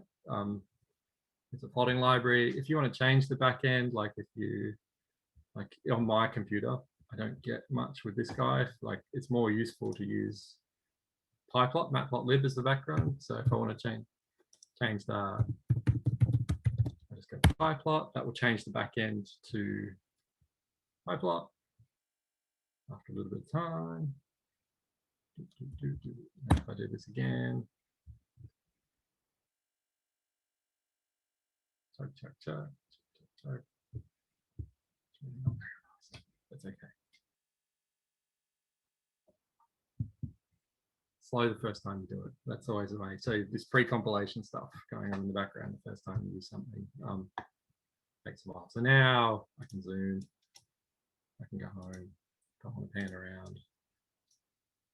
You know, all that nice stuff. If you're actually interrogating data, you'll get a bit more control. But if you change the back end, anyway, so there's a front end interface for all these different backends is what this plot library is, and you know, how do you control stuff? You know, how do you plot multiple plots? There's lots of examples here. So this first one is doing labels.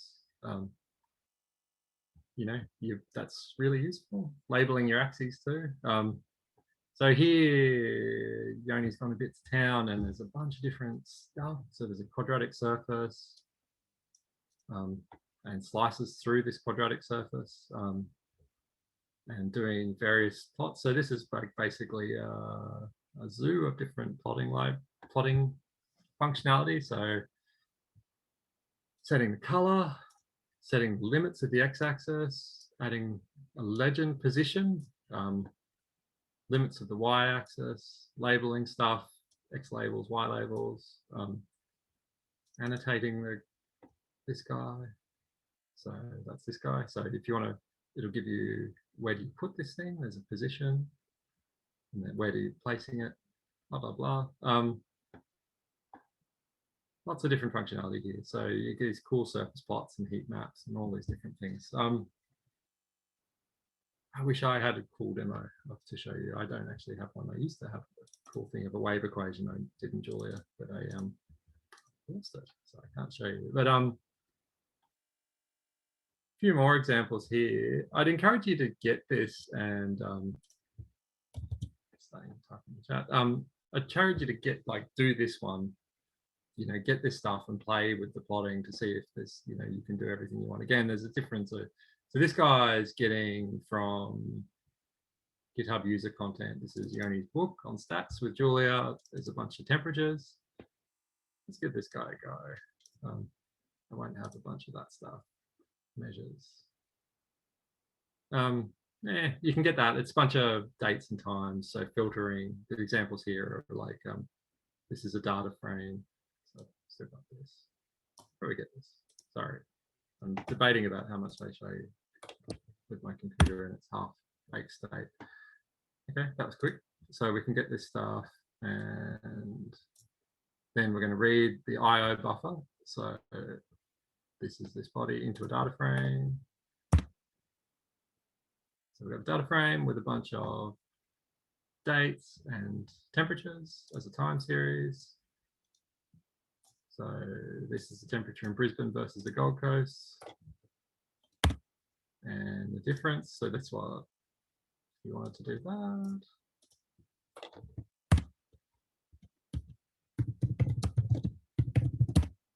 No, I don't have it in this one. Anyway, I'm using too many sections. So a bunch of this stuff is just, so this is slicing from a data frame. So we're getting Brisbane column, the Brisbane column and the Gold Coast column for temperature from this data frame, looking at the difference. This is parsing dates. So this is this thing, again, if you look in this data frame, so data, so what you'll notice is that it's year, month, day is split into separate columns. This is really common when you're getting data. So translating this into a date, you could go, as the example here is doing, this is, you know, if it's broken up and you've got to concatenate it all together. So you're going to get the year column, the month column, and as a list comprehension. So that will turn it into dates. So now you can do, it's actually dates, this stuff I was talking about before. You know, if you want to add a year, you can do that, whatever. So, and most of the plotting libraries will take the dates down the bottom. Yeah, setting up, yeah, you can see a bunch of functionality if you need to. This would be a good reference for if you're trying to set something up for homework or it's asked to plot something.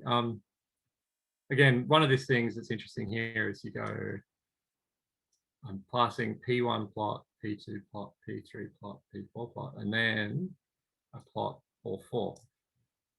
This will do, this is how you do this subplot where you've got like 1, 2, 3, 4, is you plot them all together. You can cut these up in different ways. That's useful to know, that if same as if you want to do two things on the same plot.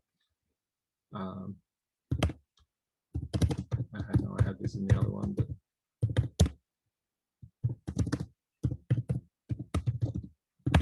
you've probably seen this. So P1 plot X, Y.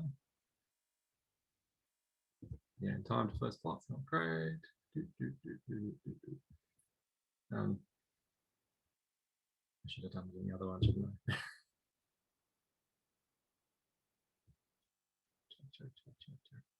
Okay, then if we're going to go, now we're going to go y2 equals cos.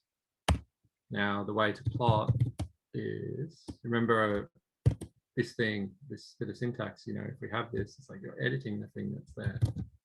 You're modifying your input. So you take P1 as an argument and you get X, Y, 2. And that's how you get two things on the same plot. And you could have done p2 equals this, and then I can go y3 equals 10. And then I can go p3 equals plot x, y3. And then I can plot p2, p3. Get both things on the same graph. Oh, it's decided you have to give it labels now. I'm going to do silly things like that for you. Yeah, plots, useful. Presenting results is really useful. There's lots of cool stuff you can do with animations. So this is one that will make a GIF. So I won't say too much about what a GIF, you know what a GIF is, you use the internet, but it's basically just a stack of frames. I think it's quite a fairly dumb data format. I don't think there's any, like one of these things with images, maybe it's surprising to you, maybe it's not, but if you take a photo and you take a recording with a video, this difference in the size of the data file isn't actually too different for the size of the resolution. Like if you're taking a small video, it compresses really well. And that's because, again, like in Git, I was saying the differences between things, because there's this temporal stuff with video frames. The difference between one frame and the next frame in terms of what's actually changed is probably quite small. So there's clever algorithms for compressing video streams. And so, if you're clever, you can make a video that compresses down to like the size of not much more than one image. That's what all these different codecs about video formats are about. But GIFs are kind of dumb, I think. I don't know the details. So they're not very clever. You'll end up with rather large files that don't really need to be that big. So what this guy's doing is it takes a frame. So you're plotting this cool thing where it's going round in a circle based on Euler's identity, complex numbers. So it turns that into coordinates, so the real and imaginary parts, and it's plotting this complete graph between all these nodes. So it's animating it. I think that looks really pretty. It looks like you need to play Philip Glass or something. While you're watching it go around in circles. Yeah, that's cool. So if you want to do stuff, animate some simulation or something, say, I guess in your homework, you guys are doing some cool stuff with planetary motion. That would be a cool thing to animate. Recommend doing this sort of stuff to have a look. This is an example of the API for doing this thing. So in this case, n is the number of vertices. Cool. Basic stuff. Okay. So another built-in thing that will be useful for you guys is statistics package. So you guys have probably noticed this. If I go mean, what do we call this guy? Was it capital B for Brisbane?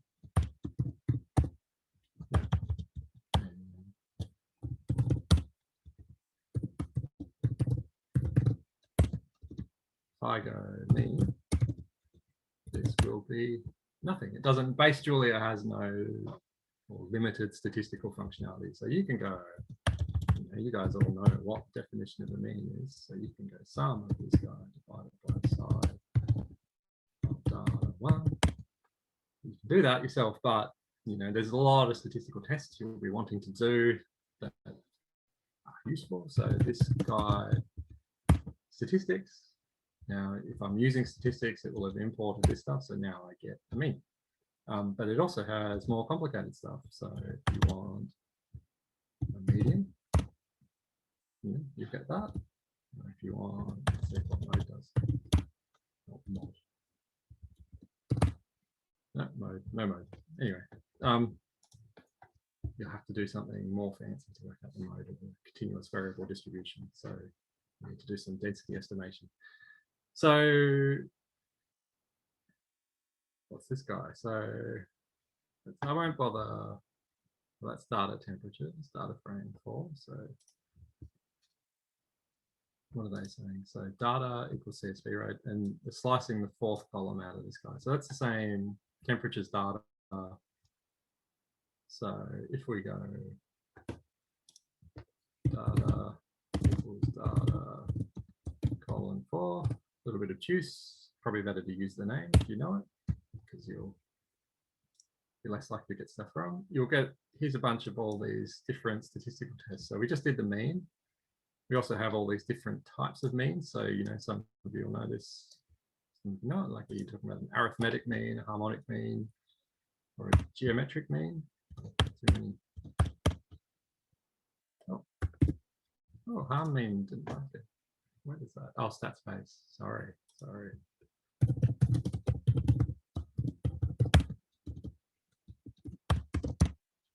Man, doing well with the keyboard today.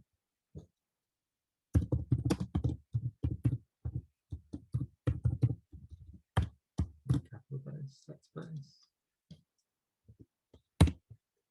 So, you know, base stats doesn't have all the things. So there's another one stat space that will give you a few more things.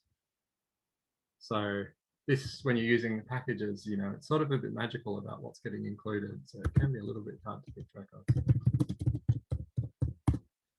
Using stat space now we get the harmonic mean. So harmonic means coming from, again, if you want to go at which you're not sure where things are going from.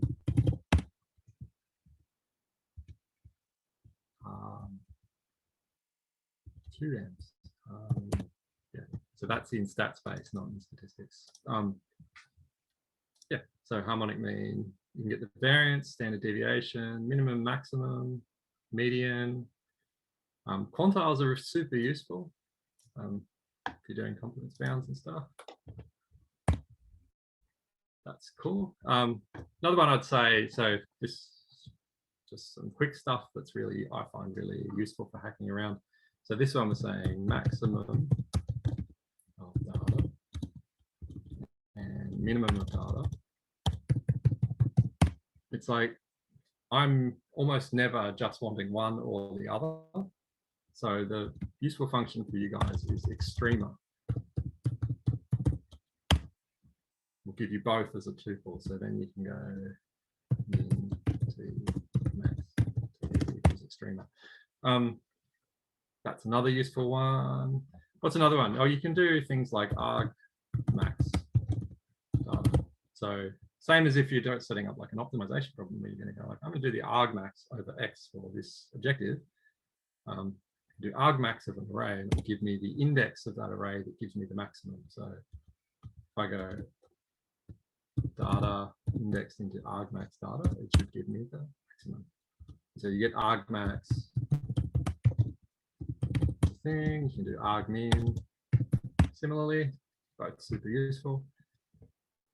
That's it. I think that's useful. So because it's a data frame, you can do summary statistics. So give you a bunch of this stuff all in one go. Cool. Any questions on that? So that's some basic plotting, statistics, data formats. They're all pretty straightforward. Useful to know. What can I say? You'll get very comfortable with them the more you use them. CSVs are evil. A lot of this stuff, so I'll just try to go back to the start. I don't feel like I made a piece of point about it all. A lot of these file formats are meant to be human readable, and to varying degrees they are and they aren't. So we downloaded, oh, we didn't download it. I'll ignore that then. But this JSON stuff is meant to be semi-human readable, but depending on how it's structured, it might not be. If it gets squished up, like a lot of serialized JSON, like binary JSON, bison is a thing. So it's like, it's got this thing of like, oh, it's meant to be a little bit human readable, but we give up on that. Sometimes other data formats are far more useful, just a straight binary format, and don't worry about trying to make it human readable. It's often overstated, but if you're just hacking around and you want to see what's in this thing, it can be really useful. Choose your data formats well, I guess is what I'm gonna say.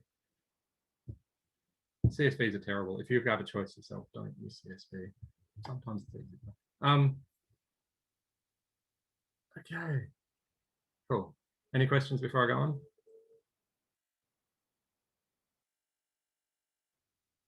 Okay, we're getting to good stuff now. So we talked about floating point. You've seen float 64, you've seen float 32, float 16. Why in the first lecture we would have introduced ints, so integers. It's a little bit more complicated. Floating point numbers. So there's, we're trying to cover the real number line, and integers are one part of it. Problem with the real number line on a computer is it's a lot of stuff. You can't fit it all. Oh, I'm getting work emails. I hope they're not coming up. That's kind of annoying. I thought I'd turn that off. Okay, so yeah, sorry, got thrown. Yeah, so you're trying to fit the real number line into something finite. So you have a finite precision you can represent these things with. How do you get as much in there as you want for the real number lines? The real number lines not only go from minus infinity to infinity, like this dynamic range in a finite thing is kind of hard to deal with. So we've got some stuff here about how is this thing actually represented in memory. So this thing, double precision floating point format, is what in, or more specifically, IEEE 754 is what most people think of when they're talking floating point. So 64-bit base 2 format, blah, blah, blah. So this IEEE 574, so double precision floating point format. So the single precision bit of float 32 and double precision float 64. So what is this guy? So if we've got a particular x equals 1.0, and we can go bit string.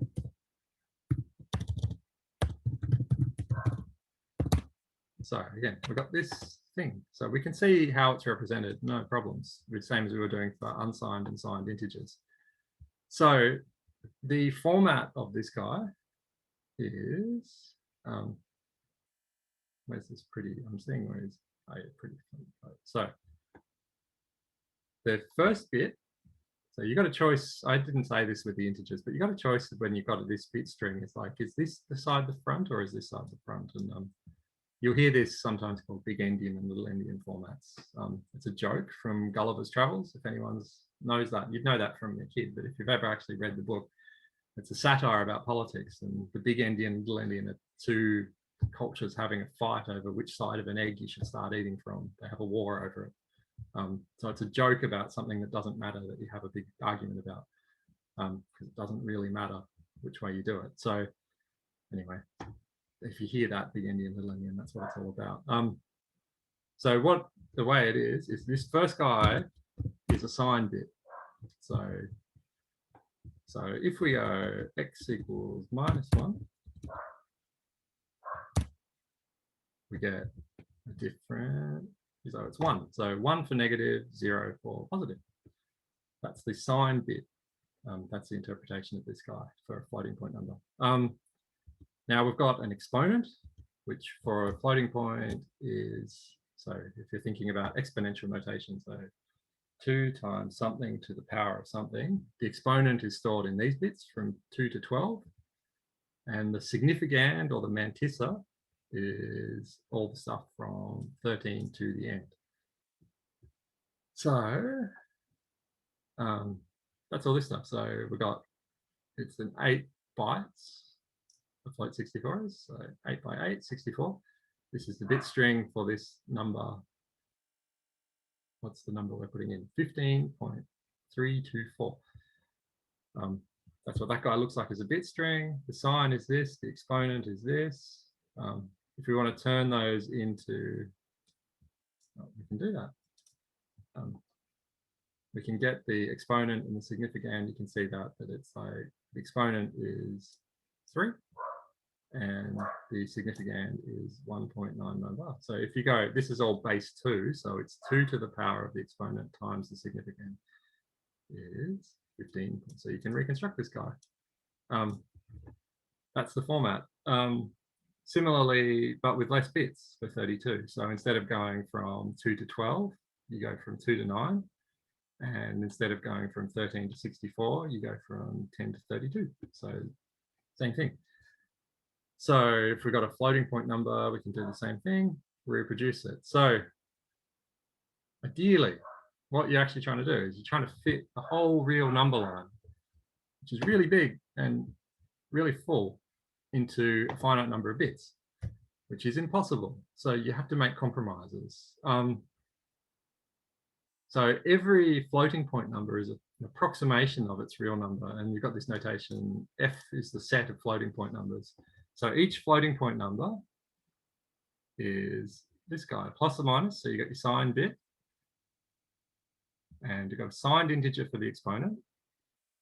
So again, talking about base data types, is like if you have a particular representation, this two complement representation for integers, you can use all the same machinery for summing and that on integers. So you've got this exponent, and then you've got the mantissa or significand. F's represented as powers of, so you go up to d bits, and it's the successive powers of this guy.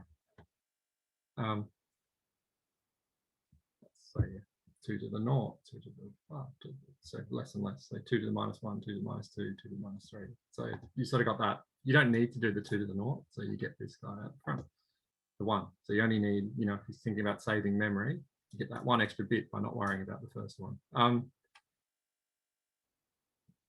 Yeah. So that's it. So this is that encoding. So that's the counting number of bits used for the mantissa. Okay. So this mantissa, when you've got this format, always lies in the range from 1 to nearly 2. So the set, the interval notation, tight on one end, open on the other. So blah, blah, blah. So this, what this means is for every power of 2, you get 2 to the d evenly spaced numbers in the set F, I think. Hopefully there's a picture of this. And again, this is the bit we were just talking about. So you got your sign bit, exponent bit, fraction bit, significand, mantissa, whatever you want to call it. I want to see a picture of that, but so this is important. So kind of an interesting design is that between powers of 2, they're evenly spaced. Even 2 to the d evenly spaced numbers. So if I put myself back in the past and it was up to me to design this thing, I'm not sure that would have been my choice. I probably would have taken like logarithmically spaced numbers rather than evenly spaced between powers. And everything has compromises and everything has choices. This is what people smarter than me have decided this is what we should be using for the floating point numbers. There's a couple of exercises here about, you guys can have a go at that. Work out the intersection. So this is where it starts to get really important. So the smallest element of F that's greater than 1 is 1 to the 2 minus d. So this is called epsilon. And it's so important that you'll have a function in Julia called eps that will give you a very small number. So if you look at eps, it will tell you about what it is. So for an abstract float, so all these different types of floating point numbers, it returns the machine epsilon of that floating point type. So this is like below this, and you can't really represent it. So any sort of error and stuff, that you can't really get below this machine epsilon. You can't get smaller numbers than this. So you can give this a type. There's cool ones for time as well, because I've imported dates. So the epsilon for time is 1 nanosecond. There you go. So eps for a float 64 was this number 10 to the minus, sorry, help, 10 to the minus 16, 32, smaller, 16, smaller still. So you could see about precision, like if you need, you know, small numbers, you need more bits. Float 128, I think that's a bit. Okay. so you can imagine doing your own quadruple precision number. So, you know, less bits, less representation. There's this smallest number you can represent, which is called epsilon. It's really important. You can see that this is just like, you know, because we have back here in this definition, we've got 52. You know, this thing is, sorry, hopefully you can see that 64 minus 13 is how many things we've got in significand is 52 long. So 2 to the minus 32 should be the same as x. It's true, that's what it is. So, you know, that's all it is. So like the more bits you pack for that part, the smaller you can go. But, you know, 2 to the 16 is a very, very, very small number. You know, an angstrom is like the size of an atom, you know, 10 to the minus 10. So you're going 6 orders of magnitude beneath that. You can represent in floating point numbers. So that's pretty small. The dynamic range of floating point numbers is super impressive. You can think about going from something like 10 to the minus 16 up to some very big number. You actually go, I think I've said this one to you guys before, but type max is a little bit misleading for float 64. Float 64. Float 64 will be infinite because it's got special values for infinity. But you can go, you know, what's the biggest exponent you can have? What's the smallest one? You can go all these ranges, bigger than the size of the universe, down to smaller than an atom on a computer. But this has important consequences. So got this back to front. So I saw someone was making, you know, a pull request on the code repo. You probably want to flip those around. So there's a function that goes from the reals to this set of floating points, maps it to the nearest x in f. So this is between 2 to the e plus 1, and it's got evenly spaced elements. So if we're worried about the relative error, it's going to be half of this machine epsilon. Okay. Yeah, could be any field. Yeah, it's probably not great notation, Liam. Just in this notes, it's like the set of where we're defining it up here as a set of floating point numbers back at the start somewhere. Yeah. So maths overloads notation like crazy. It gets confusing. So just this thing is like there's this set of, and they're all rational numbers, you know, like they're not any old thing, you know, they're pretending to be the real numbers. And so what we can do though is what this plot's doing is it's going to pretend that the true estimate is I think it's using, so it does imagine float 32s, sorry, float 64s are, we're going to use 2 different floating point numbers, float 64, and we pretend that's got error is so much smaller that it's much, much closer to true, the true value, than the float 32s. And if we plot the difference between these two for some function, we can see what the error is. So you can see that these are bounded by this machine epsilon, so for floating point numbers. That's basically what you're going to try and go for. So like takeaway point is that floating point numbers don't they don't go everywhere, and there's this limited number, and you're sort of going to get, you know, this discretized version of what's there in between, limited by this machine epsilon. You get machine epsilon by how many bits you're using for that significand. Yeah, I hope that's clear on the mantissa.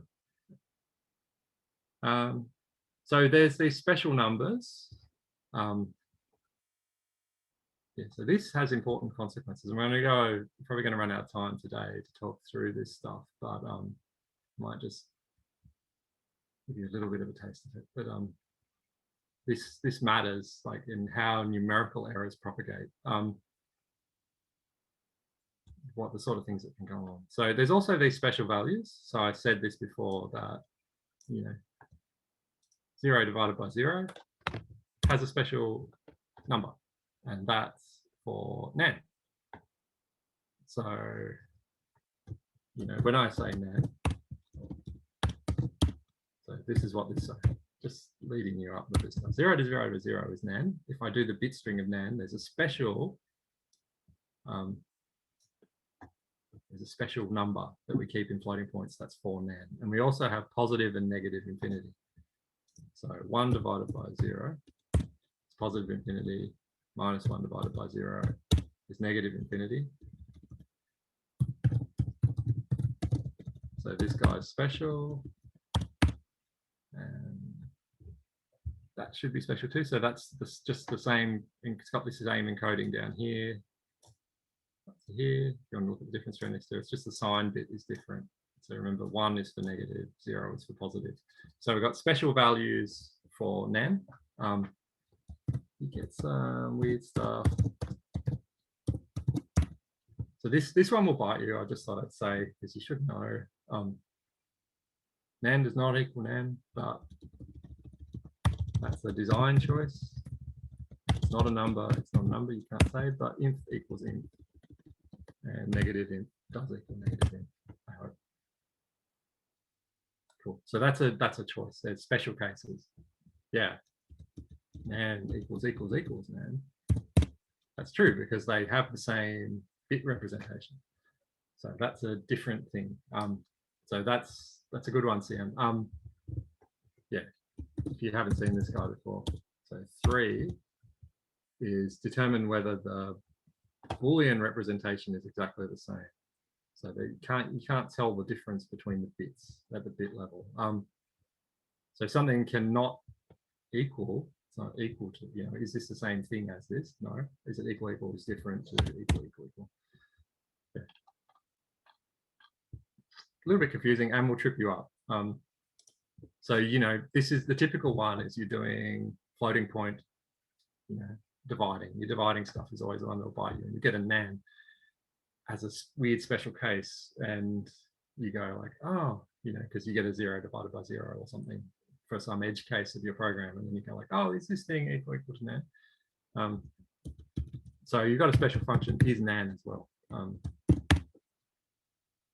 Will tell you if the number you got out is a nan. Oh, I can't type though, so it's tricky. So typically when you're seeing numerical code written in Julia where there's complicated stuff going on, there's some sort of divide happening somewhere, you'll go like do a thing and then test if is nan. If is nan, throw error, otherwise do other stuff. Because you'll get these problems of like, oh, if I go, if x is equal to 7, or y, sorry, x equals y, and they're both nans, and it's not true, even though they're the same. This is the fun of playing with floating point numbers.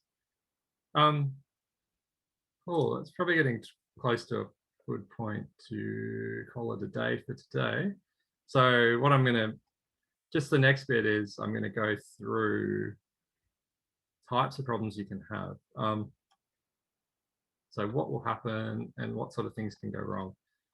So the interesting one is that, we saw that with this guy, that there's always this bit of fluff. So some things you would expect to be fine, 0.1, is not fine. You're not actually, if I use big, so this makes a larger precision representation of this, it's actually not 0.01. It's kind of confusing. And these things are, when you're doing numerical software with floating point, these are the kinds of things that will drive you crazy and give you hundreds and hundreds of bugs. And you must be aware that these things aren't the real numbers. They're a small set of numbers that are doing a really good job of pretending that they're floating point numbers. Okay. That's probably where I'll call the lecture for today, just on time. Does anyone have any questions about the stuff we've covered just now or other?